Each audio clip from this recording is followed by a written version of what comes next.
casual fans.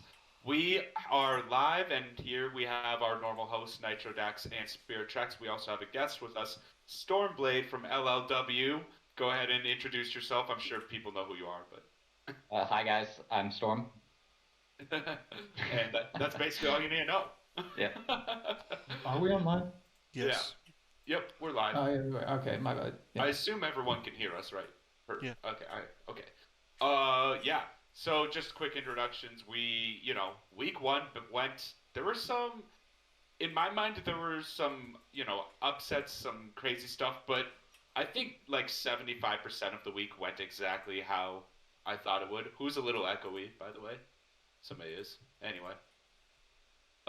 Regardless, I guess let's just get right into the recap of week one. So, Wait, T- can we finish yeah. introductions first before you Well, rush this? what else? What else is there to do for introduction? So, hey guys, this is the Scuttle Crabbers because Oh, Mikey true. came up with the name True, of it, true. and we are a I don't know if failed that- indie I thought that was band, stupid. Failed it. and now we have to make Okay. League of Legends content, so a fate worse than death.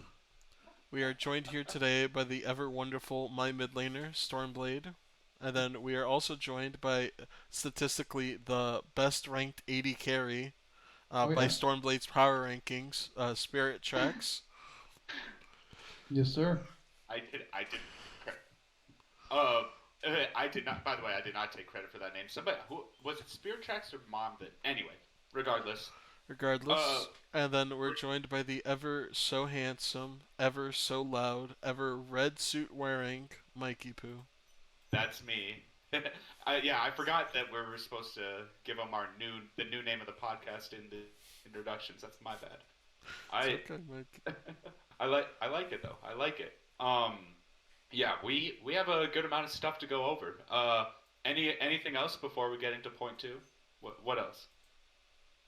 It's giving me I so mean, many. that's pretty quick introductions. I mean, there's not much else to it. Yeah, there's not much else to it. I am the self-proclaimed most handsome, most amazing ELU member. So that's about it for my introduction. I agree with that. Yeah. I agree. Thank you. Especially Alright. when I'm in a red/salmon suit. So so we're gonna cute. have okay. Okay. Anyway, thank you for joining us on this wonderful Wednesday evening. This is probably going to be podcast days around this usual time, around 6 to 7 EST, depending on when Mikey is able to get home and Spirit's able to get home. And we can have our guest available as well. Podcast days may change. That is something that we just have to plan for. So, Exactly. Hmm. okay, let's get this started. So, quick All right. recap. We're going to talk about the first series of the week, which was TKK versus GCA. And who would like to start us off? Well, Yeah, Mikey. go ahead. No. It's on you. It's on you. No. Okay, I guess I'll start it off. So TKK versus GCA opening series, really entertaining actually. It was a lot closer I initially expected. With TKK how they played, not at full strength as well, which is really unfortunate. But That's right. Who were they missing again? Fidsick, Oh, that's Mhm. right. Yeah. they were missing their Yeah. jungler. Which was their first overall draft pick, so that is a big hit team. Yeah, I still think that the games 1, 2, and 3, while they did get out of proportion eventually in mid to late game because GCA is the bit better to mid to late game team, and I feel like that is something that's very apparent from the games. If they work on their early game, they can easily become in the top 3, I think. Yeah. Like focusing on the first game, especially, like I think the first 15 minutes were pretty even. Like they had these losing lanes, like they had Kassadin into Pantheon, they had Ornn into Mordekaiser, um, Caitlyn Morgana into Phelios Thresh was kind of a handshake lane. Just depends on how well the Morgana plays. But especially like mid lane, the Kassadin played super well into Pantheon. I think like got first blood in a 1v2 gank attempt. Wasn't down CS. maybe because Spanaway is like a support main swapped to mid, but like the mid laner Germsam played really well in that matchup, especially. It's just if things had gone a bit better in the mid game, I think Cassidy, Caitlyn scaling could have definitely uh, made them real contenders in the late game. Just things got a little bit away from them.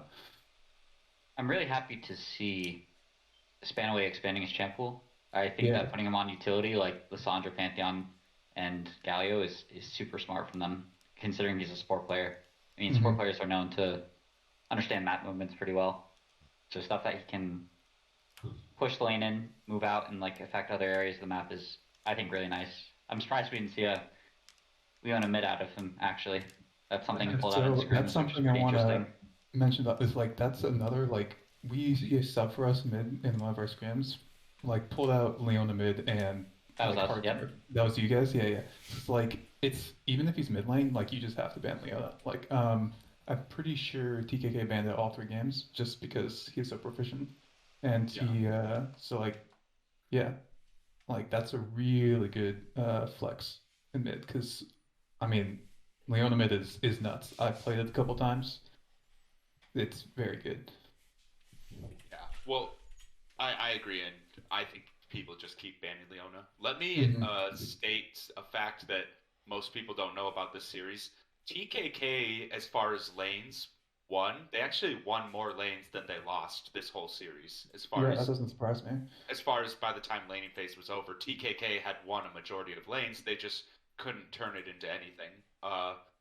They basically just fell apart in mid to late game. But individually, TKK looks actually pretty good. I was impressed that they were able to win lanes that they were not supposed to.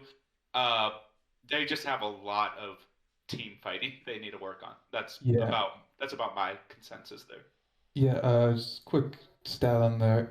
So they lost all 3 games pretty handily towards the late game. But at 15 minutes, their worst deficit. They were down all 3 games, but the worst deficit was 281 gold. So they basically were completely even into mid game. And then I'd say like around a couple dragon fights, that's where things got away from them. So like yeah, they work on that dragon team fighting. Like things are going up. I think we're looking at a playoff team in TKK. Uh, I think they'll be in the top 6 teams eventually, but yeah, definitely some stuff to work on. I will say, so for GCA, I like both their supports. I don't know who they're gonna go with because Mudkip and was it Monkey Beast 611? Both of them looked outstanding. So, So the roster they gave us, it's actually going to be Spanaway. They oh wow, having Mudcap, ADC, and Monkey Beast is subbing, and they did put a notification like positions may swap, but for now, the one they gave us is Spanaway is playing support. because Monkey Beast played 2 of the 3 games and went completely off on Hmm. support. Yeah, Yeah, I don't know. Uh, GCA's next opponent will be LLW, and TKK will face New York Mutants. Both those games will be really fun to watch. So, Uh, another interesting stat I want to bring up, thanks to our good friend Spirit here that likes to do all the teams and go like team damages and all that. 999 Forever, I think it was game one on the Mordekaiser, had 47% of his team's damage. oh, yeah, who that's did? kind of crazy. Not Who did nine you? forever. Who, oh, 999 for yeah.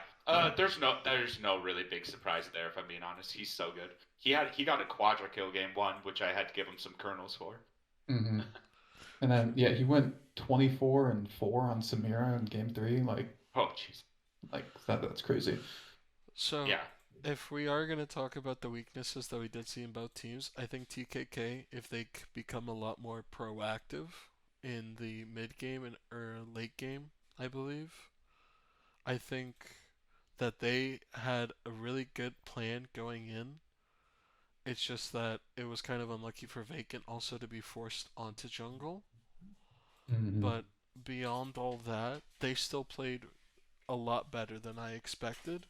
I feel as if they clean up certain areas, like contesting vision, having the jungler get like sweepers and all that, warding deeper, playing for vision a lot more would also really help their team out. And I don't think GCA is without criticism as well. Yeah, definitely not. I do think that if it was a different team, or they were full build, and Spanaway can't get away with what he got away with, Mm-hmm. it would have been a completely different story. But I also want to give praise to Toasty Boy as well, because I think Toasty Boy really played the series out really well, even though he didn't get a lot of damage done for his team. His utility and jungle pathing really allowed them to stay within the game, even though they were losing lanes.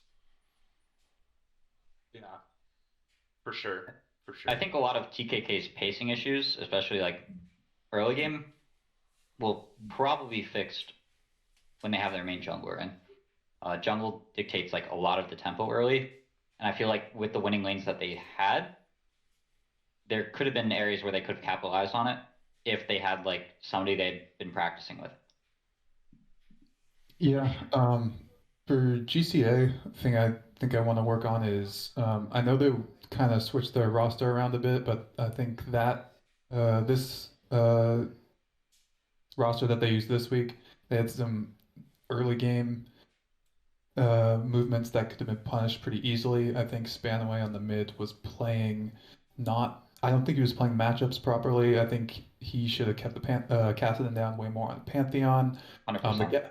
Galio game was pretty good. I mean, Galio into Syndra, like what's Syndra gonna do? Sleeper, yeah. Yeah. And then Lissandra into Veigar, like his Lissandra is decent, but I would like him to make a bit more like roam plays or get more jungle attention because the like Lissandra Xin Zhao into Veigar, in my opinion, once you hit six, if the Veigar doesn't have cleanse, should be a Three kill every kills. time. Yeah, and the Veigar only died four times that game. Wait, no, that might be wrong. Might be at the wrong page. He He died He died died six six times. times. Six times. So he's died a decent amount, but I feel like most of those were like in the mid to late game. I feel like he should have died at least three times in lane, maybe four. It's because like if you have flash ult, and with the Xin Zhao, like the Veigar's should be dead. So I feel like they're not playing around win conditions in the early game. Um, like their Renekton was also 3 and 7. Like you pick Renekton, and I feel like you should try to play for that lane a bit more, especially like with the Xinjiao. Um, I feel like if their bot lane didn't go absolutely Crazy. crazy, then the game would have been a lot harder. Because like they have all these early game champions in the top jungle, two hard early game champions, and then Lissandra, who's pretty good early game. Um, then they're just not capitalizing on that. And against better teams, I feel like that can be really They'll get punished. punished a lot more. I agree. Yes, exactly. Yeah, precisely. Should we move on to the next game just to keep things Yeah, going? yeah, no, let's keep going. All Okay. right. Uh, New yeah. York Mutants versus Wardens of the North. Yeah. So for this game, kind of some of the things I wrote is obviously very convincing 3-0 series. Hmm. Uh, Wardens of the North was perceived to be the better team coming into this. Obviously, we got that one a little bit wrong just because Wardens of the North, they took a game off TPP and LLW in scrims, and I think they might have even taken a game off, maybe, I don't know who. They've taken games off on almost everyone in scrims. So Wardens of the North looks good, but as we know, scrims don't mean anything. Uh, when it came down to game time, they got beat 3-0. Pretty Solomon handily, I'd Khan, say. what was that? I'd say pretty handily 3-0. Yeah, I'd say so too. Solomon Khan's one of the top junglers, and he has some, I would say, synergy with Hector Hextech in the bot lane, who is their ADC. According to Solomon, he's the best ADC in the league. Him and Nubity did very well in the bot lane. Hmm. I, I think that there was just all around. Toad did well. Minisoko did really well in the top lane. This is a team that definitely, uh, it kind of was overlooked in our preseason power rankings. We obviously have them moved up, which we'll talk about. What did you Hmm. guys think of this game? I personally expected a lot more out of War. Yeah. Yeah, I think the Silas Min matchup, game one versus Rise, I think it should have gone a little bit different, but I also understand that it's kind of out of his hands. Game two, I feel as if Sushi Zed should have just constantly been poking out the Malphite, because once Malphite uses Q, then what's the trade? Yeah, in that matchup, like Malphite's like a safe pick. Not like kind of face rolly, like even if you get smashed by Zed, you're still gonna have a big ult. But like I don't think the Zed like the He Zed didn't can look just comfortable on start it. trade. Yeah, the Zed should be able to just trade with Shadow and Qs and like yes, Malphite has some poke with his Q. It's very mana uh hungry. He's very mana hungry. And so before he gets like that first item, it's like I don't know if he goes Glacial Shroud now. I don't play much Malphite, but you should be able to control the wave a bit more. And then you also have a lot better push if Malphite is not maxing W or E, which I would assume he's maxing Q. So I feel like he should have been doing a lot more roaming. Like he had one KP the entire game. If you're playing Zed, I feel like you need to be making things happen on the map. To be It's a honest, very yeah.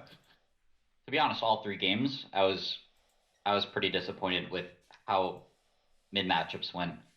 Um, I think just the gap between players should be enough that even in the match, if the matchup is supposed to be even, like for example, the Rise Silas matchup isn't Silas favored, but I, Mhm. I would just expect Slushy to like work with it, Like he is one of the players on the team who needs to step up, especially against tougher teams when other areas might not be as easy. Like I think Minisoko is the best top in this league, right? Yeah, If yeah, you know your I would top laner is agree. going to be struggling, if you know Yeah. your ADC is about equal to the enemy ADC, you need to be the difference maker. And it just didn't seem like obviously players get nervous on stage and it's the first game of the season or the first match of the season, right? Like I understand, but at some point people have to step up, you I know? think I think TKK and Wardens of the North, I think they suffer from the same syndrome where outside of regular season games, it looks like they're doing really well. Like practice, scrims, and clash, both teams are doing very well. And then when they got on the stage, they just couldn't win a game. I think they're suffering from in the medical field, it's called white coat syndrome. It's like when you're actually in there doing it, it's like The yips. yeah, yeah. But I think if they can just loosen up, they'll play at the same way they've been playing in practice and in scrims. Oh, by the way, we don't have to go over it now, but eventually I do want to go over my awards, and we'll see if you guys agree. And I am willing to change them based on Oh, like I'm willing Yeah. to. I'm definitely willing to change the awards up based on like uh what you guys think. So we can go back over last games in this game, but just let me know what. I'd say We we can do do it that in after the impact full players, right? game. I was about to do it right Yeah. Yeah, now impact on the right awards. now? Yeah, on the Oh, All awards right. for the Well, we have to series. finish. We have to finish DCC and yeah. LLW, right? Yeah, I was gonna cover that. Let's just do it on impact players. Yeah, After, okay. Okay, yeah. we can wait. Well, okay. So something I do want to compliment for War, I do like the Kha'Zix pick there. Actually, I feel like if that was a little bit of a difference game, like a little bit different how the game went, where bot lane didn't get Capped. unfortunately rolled, yeah, gapped, I would say. I do think that the Kha'Zix would work out a lot better. Yeah, he played well. 6-4 in a very, I'd say, lost game. Like without game three, they were down 3,000 at 15 minutes. But he was trying to bring it back. He was playing pretty well. No one plays Kha'Zix that much right now, but so I think it kind of caught people off guard. Like the just amount of damage he could do. Like you got back with one Dirk. If you find someone in the jungle, you're just gonna kill them. Like Was that um, Ask on the? Yeah, it yeah, was. Kapest. Yeah, yeah, yeah. Go on. Sorry. Oh no, Or, that's what I got. oh Another yeah. thing as well is that I really like the ADC for New York. I feel as if they draft a bot lane where he can really exert a ton of pressure, like he played Ziggs, Samira, Misfortune, Hmm. which I don't know any other ADC in this league that can play Ziggs and just Whoa, whoa, whoa, whoa, whoa. okay. Hey, Taco did Sorry. pretty well. Yeah, It's Taco popped up. Did Taco you watch that game? Taco did very well, but Yeah. we'll talk about that game when we Yeah, get yeah, there. yeah. Yeah, yeah. yeah, yeah. I think that Uh, a lot of War's issues could be fixed if they identified what lane they were trying to win through, or what their win condition is. Because their drafting seems, as much as I like the Kha'Zix pick, their drafting seems super chaotic. Like Yeah. it just doesn't. Oh look, early drafting. Yeah, it seems very Solkyu-esque. Like, I think Kha'Zix works well with the Fellius Thresh if they're going to punish the Ziggs Leona, Yes. right? Yeah. Like, if they're going to get Prio in, like, another lane, like, top or mid or something, and just TP dive constantly. But if they're just going to sit back and scale with the Fellius, Vicar, Urgot, and they're picking Kha'Zix, they're just going to lose every early game, because how can they ever contest Scuttle? How are they going to ever contest first or second drag, you know? And that's Yeah, just, like... their draft had no like clear win condition or any clear strengths at any point in the game. Well, their strengths are late game, obviously, but the problem is, like, Just you if you're can't drafting break early that, game, yeah. if you're going to draft late game in specific lanes, you can't draft full late game comps unless you're confident that you're the better team. Yeah. Because you'll just naturally lose earlier. Like, you'll just lose the double Scuttle, and then that double Scuttle is like a 1 level advantage or something 10 minutes in, you know? Yeah. Like, it just...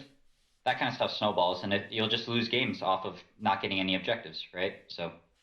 Yeah, like looking at this, the Kha'Zix game specifically, you have Urgot, Kha'Zix, Veigar, Fellius, Thresh. The Kha'Zix isn't really playing for anyone. Maybe you go bot, maybe you go top, but he's mostly playing for himself. But into that, you have Mundo, Nocturne, Tryndamere, Ziggs, Leona. Champions who, like, I think Mundo, Tryndamere, and Ziggs scale equally hard, if not a bit better, than their opposition. Like, Ziggs outranges Tryndamere. And they're pushing is lanes. Yeah, unbeatable in side lane. And then, yeah, but they also win the early game into this comp. So Nocturne's gonna have free reign in the jungle, and we saw it. Like Nocturne got level 6 and was just making ult play after ult play, like almost uncontested. Um, Mundo didn't. He was 2-2-2, I think, but he was pretty killable. Like Yeah, he doesn't wasn't need to do all. anything. He's And weak then side. yeah, the Ziggs did 40% of the damage that game. Like 8, 1, and 7, absolutely just untouchable. So it's like they did have this comp, but they were just basically the enemy team had a comp that did kind of the same things, but just better across the entire part of the game, point of the Yeah. game. Yeah. Should we get moving on to the next Yeah, game, or yeah. is there anything else? I got nothing else. So just really quick. Oh, go ahead. I You do go, want yeah. to wish War good luck in their next series. That's Mhm. what I Yeah. do want to wish. I think. Yeah, I think there's potential. I do think that they clean it up and they go against the American Dream this Sunday. It can be a really interesting series. I would like to see that series. I want And to that see is. the role Oh, sorry, swap go ahead. Sunny versus Yeah, that's true. Kabas.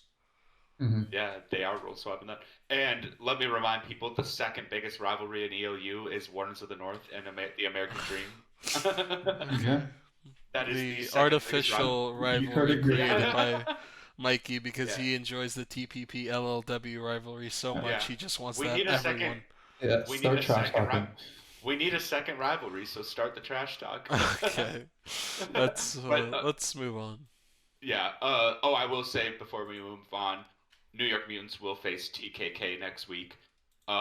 So I wish them luck on that. So next series is Rev versus GCC. What are our thoughts on this one? I'll start here since I was playing that game. First game didn't feel like a game. Just like they got a couple early kills, but then kind of rolled over. It was like a 20-minute game. I think they picked some poor lane matchups. They had Gwen, Malzahar, Ezreal, 3 lanes that don't really do anything early, and then they didn't utilize the Leona as to impact mid or top. So I felt like they were all just kind of playing on their own, and it didn't work out super well. As an understatement. The next game though, they hard smurfed on us early game. Like we were down A lot. a lot. Think It about what, was 7K, it was 6K? It was a lot. It was like 6.5 at one point, I thought. so we were down game 2. We were down 2,000 or That's it? 1,700 at 15 minutes. Oh, I thought I it was think 4 or 5. I think the peak was 4,000. Oh, okay. the- Still pretty bad, but Yeah, so the issue I saw with that game, the main issue is they had like big leads on Ziggs, they had big leads on LeBlanc, but I think twice Taco on Ziggs was caught out just over pushing or just rotating and gave over 2 big shutdowns. LeBlanc had some misplays where she left the ADC at like 1 health and then died. Um, there's just things around, and then of course the dragon control, which Mikey, I'm sure you're gonna Oh want my to talk gosh. about. Yeah. I put in the Alcove article that I'm haunted to this day. Yeah. So like they had us. It's just around those dragon objectives. I would like to think, outplayed the positioning very hard. And that's part of what led us. Like, but if they played that better, the mid game better, we were screwed. Like they were chain killing us bot lane. Like junk the Graves was fed. It, it was Yeah. So, it had me nervous. well, first I'll let anybody else jump in Yeah. before I go off on the dragon control. Go ahead, Well, sir. I think a big issue they have is game pacing. Like it doesn't seem, again, kind of similar to the last teams I mentioned. It doesn't seem like they have a clear win condition or game plan in mind, right? Like even just looking at draft, Ezreal Leona isn't a fantastic lane. The idea behind that lane is to put Ezreal weak side and just have the Leona roam, right? Yeah. But then they're not giving Leona a lane to roam to. Another issue there is we picked Caitlyn Thresh into that, and if Leona leaves, we would have just taken the tower. So Leona Yeah, was it was rough. Yeah, like the Ezreal would was but then not. what does the other Yeah. side of the map do? I feel like Yeah. they're permanently pushed in by their opponents, and the thing is like Diana into LeBlanc is a matchup we talked about extensively in discussions, and at this level of play, the Diana has a much less ease of execution. Like it doesn't matter that Diana died 4 times in lane because the Diana can just E in and ult, and she'll do more damage in a fight than LeBlanc ever will, right? Especially the way these guys are playing their champs, right? They're not like Bobkin challenger players like who can just be unkillable, right? So it's just it doesn't seem like there's a clear identity behind the teams, and it's still very early in the season, right? I don't want to base too much off of it. Like if they can, I think Donut played really well on the Graves. Yeah. Yes. I just The think they only need to like maybe complaint. play around him instead. Yeah, the only complaint I have for him is he had, I think he was 7-2 at one point, Mm-hmm. and to us it just felt like his impact was not Non-existent. where it should be. Yeah, like you're super fed Graves, like you should be taking over the game. But it felt like towards the mid and late game they were just a bit behind the plays, and that made his impact a lot less than it should have been. I will I say would agree with that. we'll go over the awards later, but I actually gave Donut the MVP of the losers, and I'd agree with that. Yeah. because game one he was by far the best player on his team. Game two, it's between him and LeBlanc. LeBlanc probably takes that, but uh, one of the doctors there. But Donut was right on his heels. So overall in the series, I gave him MVP of the losers. But like I said, just game two, you have uber priority in every lane, and you let them take Dragon Soul under your nose. I don't understand. I still think he was one of the best players on his team. I just don't understand how that happens. But regardless, I won't go too much into it. GCC, I think this was an important test for GCC on how to play from behind. Because correct me if I'm wrong, a lot of your scrim wins you had the lead most of the game, so you didn't really have to come back as much. So Yeah, like we would get a lot of early leads, and then we would start snowballing. When we did get behind, I think we got behind 1 or 2 games, and one of them was pretty even until a loss, and the other one was just a yeah, so. yeah, for sure. Okay, Uh, so should we move on? I want to say my Oh, thoughts on go the go series ahead. because I haven't said it yet.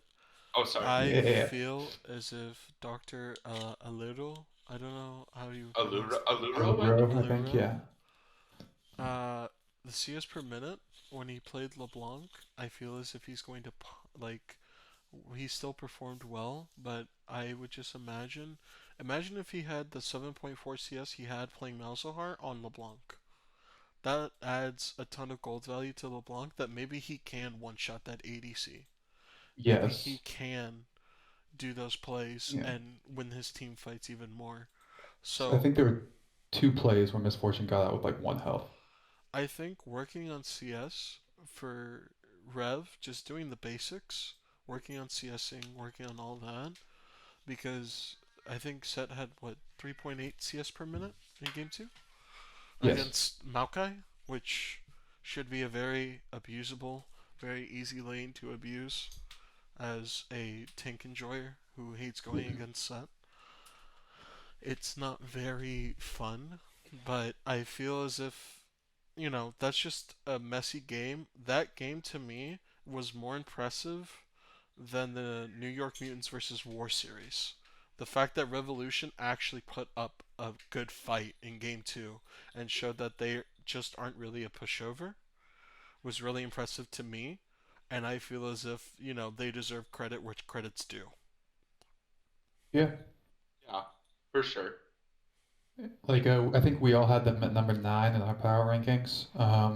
I think this game, I actually put them up at 8. It's like a small jump, but I feel like they brought it to us, and if they fixed like their mid game, they would have won that game hands down. To be honest, I think that they're a number 9 team that'll take games off like anybody. Like they'll just win games here and there. I don't know if they win many series necessarily, I but agree with that. I think they definitely take games here and there. That's the type of team I see Rev being. I see them being like thwarting people's playoffs rather than. I mean, and they very well could make the playoffs themselves. I'm not discounting them at all. I'm just saying like I see them as the thwarters of the league. Rather, I could definitely see them taking games off random Bongbu teams. Buffalo of Yeah, exactly, exactly. ELU. It's just like like they're just taking games off these series left and right. But And yeah, before they they will turn fake. into Albus Nox Luna. Yeah, exactly, and then they make it really far. Okay. GCC actually. Oh, go ahead. What's up? No, I was just saying, okay.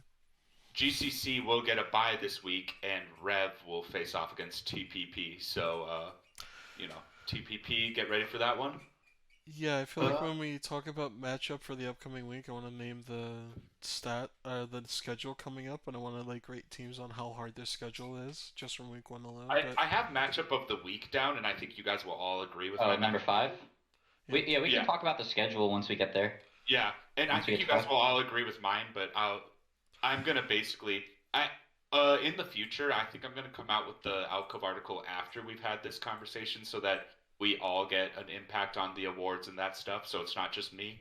I think that's a good Uh, idea, and also give you more Great. content to write about. yeah, exactly. So from now on, I will hopefully be doing this Wednesday night instead of. So anyway, so that way we all have a say. Smart. What's the? Should we move on, or did you guys want to say anything else? I do want to Uh, mention one last thing about GCA or GCC, then we can move to the next matchup. Go for I it. do think that you guys you have a bye this week, right? So I do think you should use this time to figure out. I like that you guys were drafting tanks top. I think Mhm. putting top weak side is really smart when you have a winning bot lane. But it feels like you guys are picking. It just feels like there's not synergy. Like the Thresh Malphite Caitlyn is a really nice core, right? And then you just have Talon Diana, and it feels like super chaotic. Like it doesn't feel like there's a direction to the comp. Like it doesn't feel like if mid is going to be perma pushed in, and you guys aren't expecting prio, and then you're picking a Talon with that, it's just like what direction is the team comp going in, right? Because when you guys go up against TPP, they're not going to give you like you can't pick solo queue comps against them. Like they'll just pick like a 4-man dive comp or something, and then the Caitlyn is insta dead, and then if you guys don't have a mid who's ahead on an aggressive mid, and you don't have Wombo, and your ADC is dead, then you guys just like end up losing the fight just based on like wallets, right? Yeah. Like there's almost nothing you can do when you're just getting smacked with 4 tanks on your backline. Yeah, right? so the way we kind of looked at this, our schedule is, I'm pretty sure, the power rankings from the bottom up. So we're, I think, 9, 8, like a first week power ranking. So we were kind of like, let's play for comfort now. We'll figure it out later. Okay, that's fair. So like yeah, like I agree. Like we have hard pushing bot, mid lane gets pushed in, and then we have like aggro jungle. These things they worked game one. Game two was kind of pretty rough. I Exposed a little think bit. yeah. Yeah. So like when you look at game two, like that's probably how a lot of teams are going to be like, let's get them. This is the example. Yeah, for sure, Okay. for sure. I just got a live thing from the Hopeless for TKK. We just got a live update on their roster. Sure. Germsan is now ADC, and First Salto is now mid. Oh, Interesting. interesting. Cool. I see big things for TKK. Also, I really like their logo, which is unrelated to their gameplay, but I love their logo. It is good looking. I agree. This is a base Good job, logo. Okay, so of course we're gonna go on to the thing. This is my matchup of the week. The matchup of the week, the one everyone wants to criticize, the one everyone is gonna look at with a magnifying glass, LLW versus TPP. So I will let everyone else take a start first. Oh, well, I put off. Let's make this clear. Let's make one thing clear. This is a rivalry, and it might be the first actual rivalry in ELU. Because what we had was the number one ranked team, possibly wrongly so, versus the reigning defending champions. Also, the highest ranked team versus the champions. Uh, so I did put, and feel free to disagree with me, LLW players. Uh, one negative thing for both teams is that they basically were forced to show their hands immediately at the beginning of the season because you bet. I assume most trump cards were pulled out in this series because arguably it's the hardest series of the regular season. So now for the rest of the season, I think that there's a lot of scouting teams can do. There's a lot of the trump cards are kind of out on the table. Am I wrong by saying that? Do you have other stuff up your sleeve? You don't have to say what. So I think if you don't mind me, Nitro, I'm No. gonna mention. I'm gonna take this point first. Hmm. I think that the meta between LLW and TPP is extremely niche, right? Like I think the way they ban is very tailored to our win cons, and the way we ban is very tailored to their win cons. Um, I think they don't really understand. Like after seeing what some of the stuff they put in discussion earlier today, I don't know if they necessarily understand their win cons all that much. So I'm hesitant to like give too much information out. But I think that we have a chance to play a lot more against teams that don't have as punishing of players in other positions. I think that they were smart about banning stuff like Syndra in their games because I can blind pick that very safely, and Yeah. it'll be very difficult for anyone to deal with. But I also don't think I think that if other teams try to ban like they did in these matches, they will get. I'm trying not to give away too much. They will get surprised. I think that we didn't pick as aggressive of comps as we could have because we know this team is comparable, right? I made a power rankings a couple weeks back, and everything played out almost as what I thought it was. I think we're the best team fighting team in the league. Okay. I was the one who. Hey, I gotta give myself credit. Last season, like my second ever Alcove article, I think I said you guys were the best team fighting team. I think you did too, right? I Yeah, think my that guru picture. Where's my guru picture? No. I think that TPP has the best bot lane in the league, Yeah. and I think their mid laner is really solid. Like he's going to like essentially, if not win, he's going to neutralize the lane, right? Yeah. And they have comparable macro to us. So I think the way they draft is full dive for me and Nitro, right? Mhm. They just like they're picking 4 melees in their games, right, to just try to get on top of us.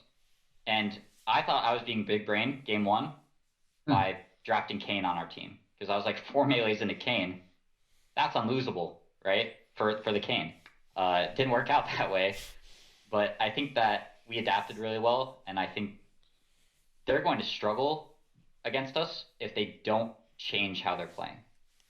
Because I think we've kind of solved draft against them at this point, especially since they're so unwilling to ban like heavy backliners. Like I got Vel'Koz all 3 games, and like I don't think that's my best champ, but it's definitely something I'm comfortable on, right? And like they obviously didn't have a response for it, right? Yeah. Like all 3 games, like there was no response in the lane. They didn't have their mid and support perma diving me. Like there was no, like they were just waiting to fight us at team fights, and it just.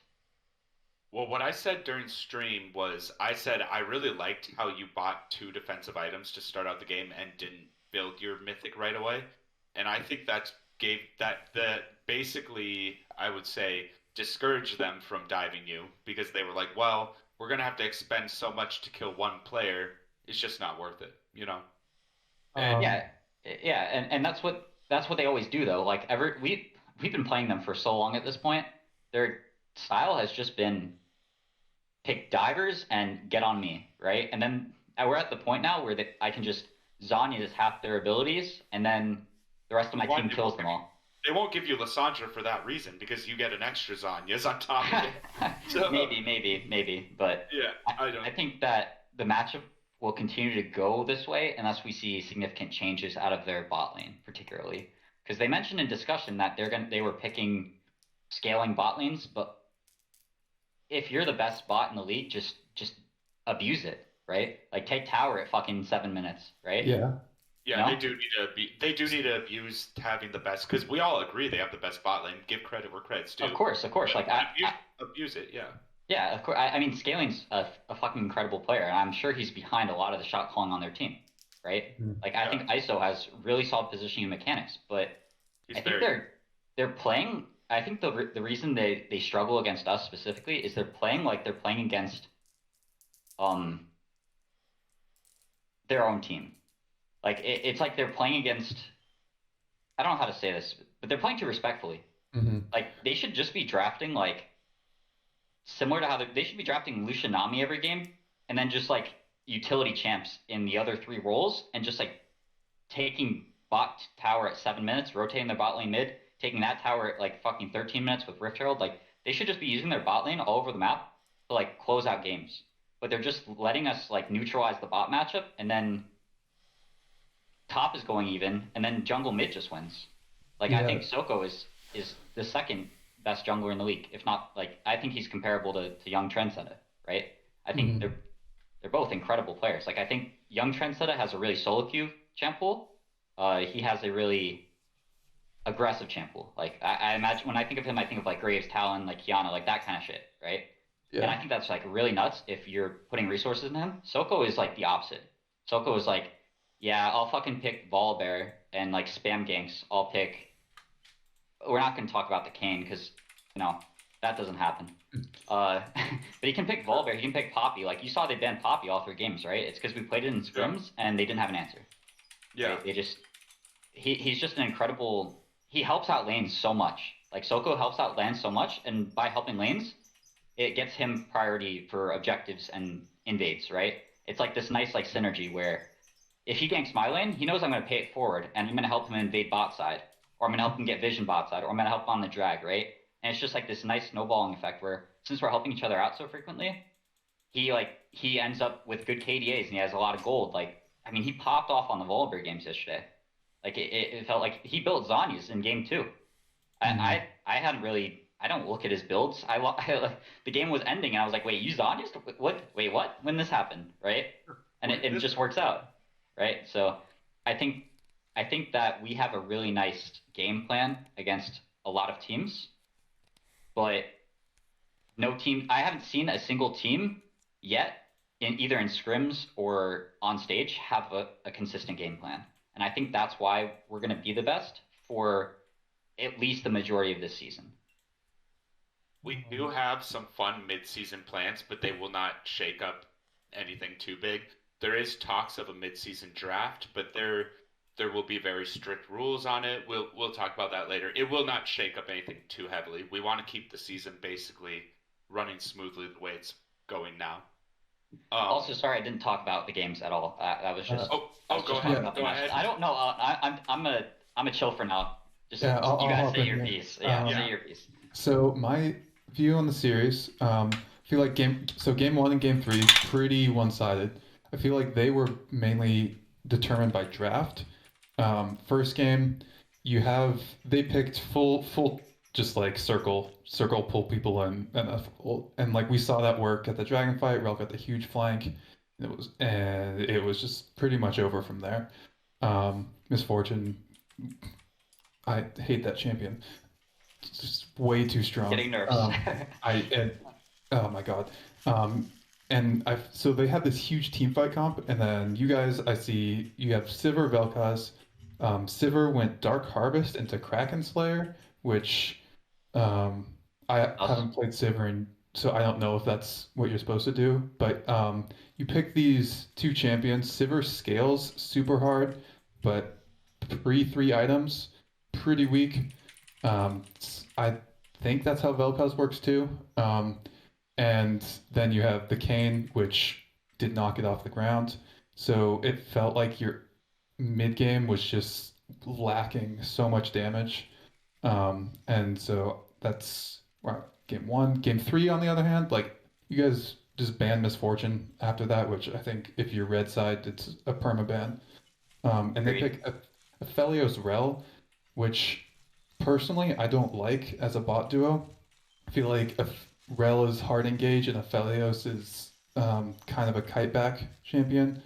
So you pick Aphelios with these Diana, Jarvan, Kled, Rel, these go in champions, and Aphelios can go in, but he no mobility, and you have Volibear, you have Ornn, you have Alistar, so like Ornn all on top of Val. How's he getting out of that?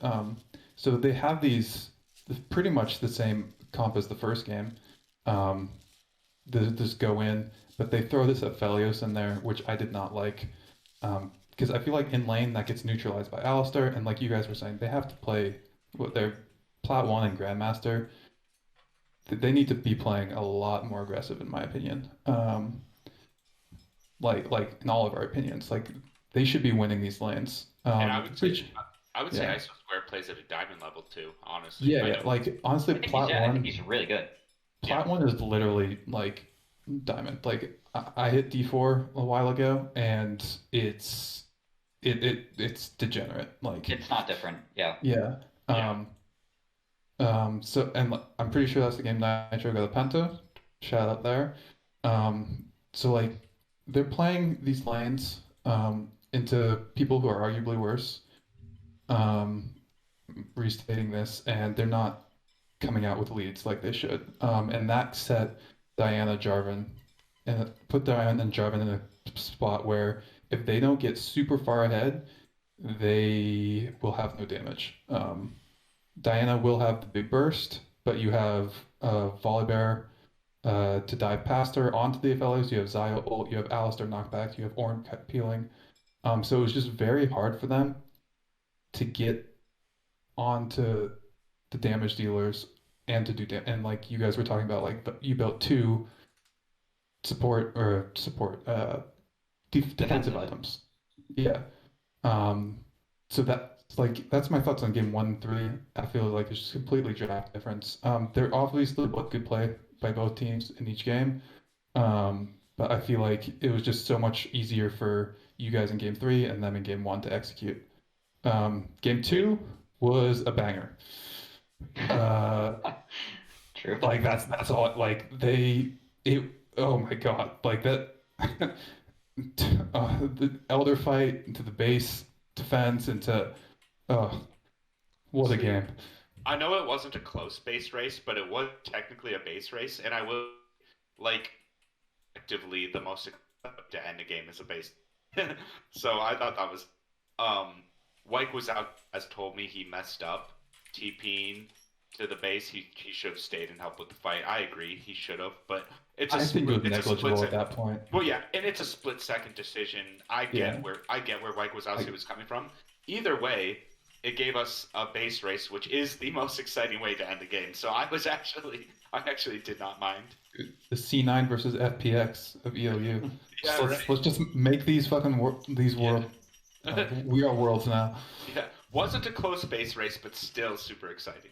Like I do see what Wyke Wazowski was going for, and I do appreciate it for sure.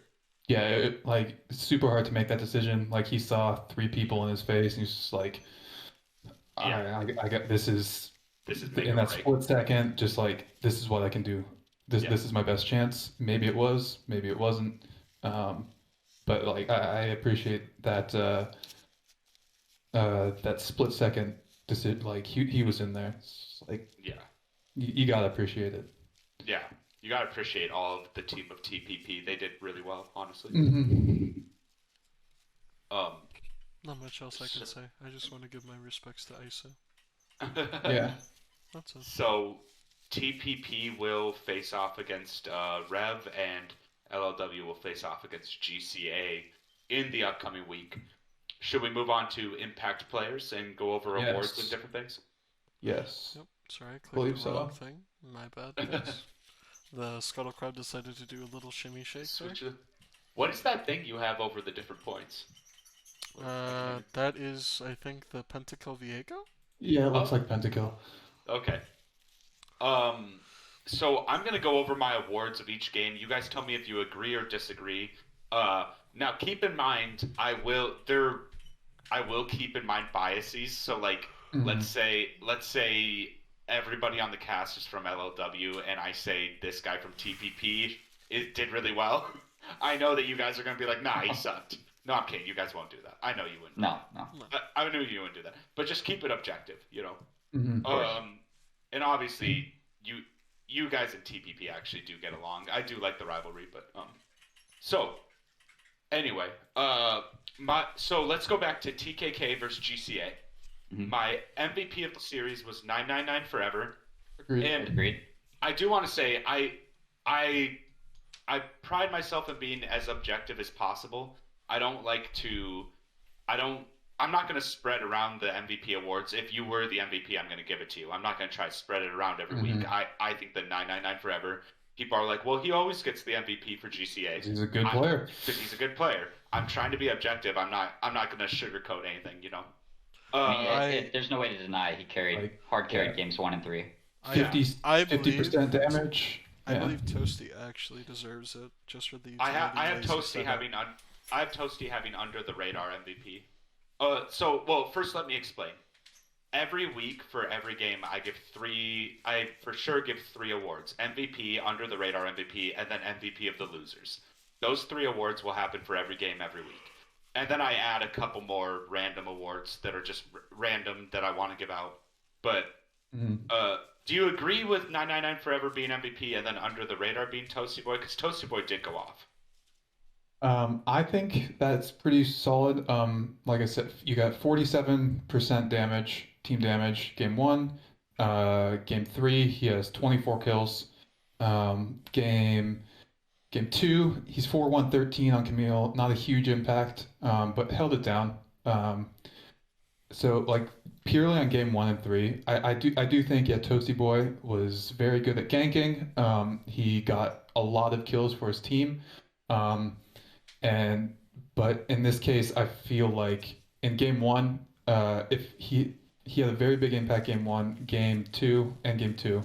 But game three, it was just bot domination, and so that's why I would give 99 Forever the edge, because him and Mudcap pretty stomped that lane pretty hard on their own.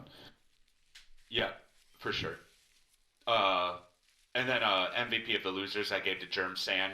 I believe he had the most damage on his team. He had the best KDAs overall on average. So I think that that one's fairly standard. MVP of the losers is kind of just it's hard to give out, but it's also kind of just as you know. He played much at a much higher level than I was expecting against his opposition.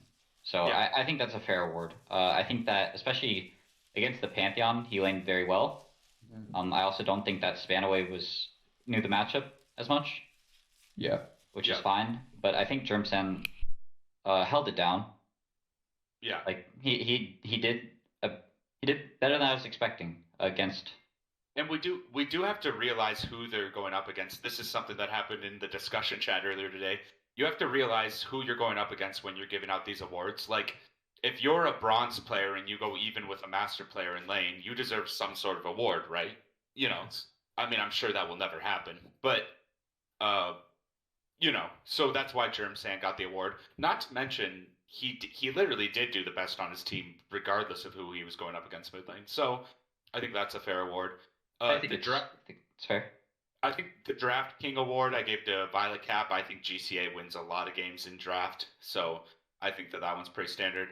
And then Set the Team Up to Be Fed award I gave to Monkey Beast and Mudkip because they did switch off between games 2 and 3, and those supports just uber fed their laners. So those are two of the random awards. Do you guys probably agree with both those? Yeah, I want to hear the pitch for the main MVP for Toasty Boy from Oh, Nitro, sure. because I feel Yeah, like he does have a real case. Yeah, he does. Go for it, Nitro. So I believe Toasty Boy kind of came in unexpected and really just showed up. Like game one, the Nunu versus Zac matchup, I've already talked with Vacant about it. I really didn't like the Zac blind pick at all, or technically the Zac counter pick into Nunu because I think they first picked Nunu, Mhm. and it really didn't work out at all. I already talked about that. I think him neutralizing the Volibear as well was really good as well. I feel like Toasty Boy did a lot of utility that went unnoticed because everyone else kind of got ahead and got super fed because of it. And if anything, the under the radar MVP for me would also be like 999 or Violet Cap, except Violet Cap had a really poor game 3 as the Renekton into Mhm. Gnar, which is not his fault. It's just a range matchup top lane versus Renekton, who needs to use double E just to get on Gnar probably, waste W, Q away, and then hope that Gnar doesn't trade back with him. I personally Mhm. do think that if anything, I would just switch him. But I also realize that 999 Forever going 10-0 on Mordekaiser is also really insane. So I'll give him Yeah. that credit as well. Honestly, if we changed 999 Forever and Toasty Boy, I'd be fine. Like both of them made a really big impact, but yeah, I don't know. I just say we keep it how it is simply because Yeah, I think I say we stick with it, although I would put an asterisk next to it, like could go either way. yeah, Like, could go either way. And under the radar MVP isn't like it doesn't well, mean it's second place. yeah, I don't even know if it's second place. I think it means like you're an MVP that people didn't even think about because you didn't get the quadra kill or you didn't get the flashy plays. That's sort of what it means Yes, in I my like eyes. that better. It I like means that you better. didn't get the flashy plays on screen, but you were the MVP. So I think that's more why I'm keeping Toasty Boy there. I think that's fair. I think we should. I think we should leave them where they are. Yep. Cool. All right, let's move on to New York Mutants versus Wardens of the North. Uh, MVP of the series I gave to Hextech, otherwise known as Hector. I think he did outstanding. I believe Yep. he led in damage every game, and I know that he had an insane KDA every game. Hmm. Not like I'm a KDA person who's like, oh, you have the best KDA, you're the best. But Hector he just went off. Under the radar Hmm. MVP had to give it to Solomon Khan. He did what he did, and Solomon Khan got every lane fed. That's what he does. MVP of the losers, I gave to Karis. I don't know. I really think he actually did do the best on his team every game. He kept up with Hextech really really well, and I don't even know if he ever had a negative KDA. Maybe he did, but He was 2-7 the last game. oh, okay, so he did. But aside from that game, I agree with that. The first game, he was putting Tristan into Misfortune, just kind of a hard matchup right now because any Yeah, matchup into Misfortune is hard. yeah, 4-4, pretty good. 34% team damage. Second game, he was playing the Misfortune into the Samira Rel, which is still winning. It's just like if you get behind, you're gonna get kind of rolled. He went 2-4, not great. And then the last game, Ziggs into Aphelios. yeah. Um, but yeah, I would agree. He's still at 21% damage. So like in the Ziggs, the Aphelios game, which when you're behind is decent. Um, I agree with that. In terms of what was it The the other two. actual MVP? I agree with Under the Radar. I think it's pretty straightforward to me. And then the only person I throw out there for um, uh, MVP is Toad. I think Oh, okay. um, if he had less damage numbers, a lot less damage numbers, but his movement around the map and his ability to kind of neutralize Slushy, I think, really set them up to win. Um, Not nearly as flashy as Hextech, but I think he did have a big part in how they won. I'm not. I'm like. I'd say that's like a 25% push for him to take the spot. I still do agree that Hextech played out of his mind that series. I actually will agree with you, but flipped. I Flipped? think that Hectex, whatever his name is, Yeah, I think Hextech. his Yeah, actual name is Hector. yeah. His actual name's Hector. Just from inside info. Yes, I think at he least. is 100% MVP. I think there's no Yeah. doubt about that. I think he played out of his mind. I think the under the radar MVP is actually Toad. Oh, Um, okay. I think I think that Slushy should be the person on this team to make the difference in these games, considering the other matchups, right? Like I think that Mini Soko the best top in the lane in the league, right? I think he's got the biggest champ pool, and his champ pool does really well into all the other tops. That'd be my main reason, right? Sure. I think that I think that he had an easier matchup than anyone else on his team, right? I think the mid map or the jungle matchup for Solomon Khan should be favored to him anyways.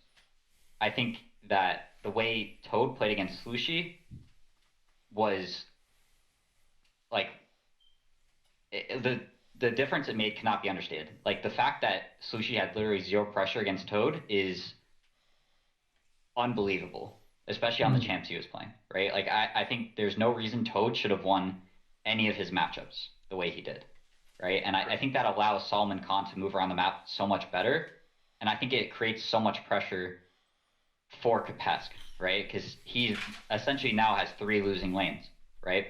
Hmm. Like Yeah. it's so much harder to play jungle when you don't have a lane to play through. And in my opinion, for this game, they needed Slushy to be the person that jungle played for, right? And I just didn't see any like there was no pressure at all. And I think Toad deserves the under the radar MVP, my opinion. Oh, Like I think okay. Solomon Khan played fine. Like, but Yeah. I don't think he like.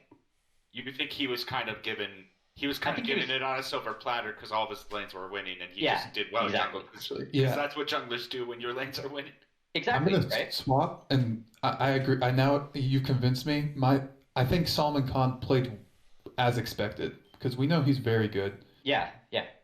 Toad stepped up. All right, yeah, you convinced me. You've I convinced me. mean, like the only reason I feel so strongly about this is because Sushi's I've played against him. He's good, Mhm. but he's like plat one. He's like D4 player, right? Toad is gold one. Like that's two divisions of gap, right? Mhm. Yeah. That's a lot of LP difference, right? And there's no reason that he should be winning the lanes. It's not like he neutralized the lanes, right? Like Yeah. he has insane KDAs in all the games, right? And on the other side, like Silas 1 and 7, Zed 1 and 3, Vigar 1 and 3. Like that's just like too big of a like to expect that out of that player is absurd, right? Like so Yeah. that's why I think he deserves under the radar. Okay. I just don't think there's a shot that he gets MVP because of Hector. I think Hector Yeah. is just Yeah, he I just think played too Hector. well. But I think Hector definitely took that. What do you think, Nitro? Should we switch Solomon Khan to Toad? I'll get your input first. So, as convincing arguments made by my mid laner, I see it that way as well. But I also just see the fact that Solomon, yes, he was expected to do that, but I still think he performed well enough, and I think really, I guess, would help counter the jungle pressure that possibly could have been put mid. So that's why I don't think there really was much in that way. Okay. So I still have Solomon there, but I understand why you would put Toad. Well, that yeah, and I could see sides from both. as it is 2 votes to 1, I will switch it to Toad. I'll even ping him. I'll be like, "You want an award?" Uh, but I see both your points. MVP of the losers. I think you guys all pretty much Mhm. agreed with that. Uh, the other award was Immovable Force in the Top Lane award, which I gave to Minisoko 18. Like I said, I like to give a couple random awards at the end of the three main ones. And we all know Minisoko is kind of one of those immovable forces. Uh, any objections to that? No, none really. I think he's going to be a difference maker on this team when he starts to play against some of the top teams. I think that he has a really wide champion pool, and I think a lot of the champs he has available to him are good counters into like like we see a lot of teams prioritizing like Urgot and like these other bruiser style champs, and it seems like he always has an answer.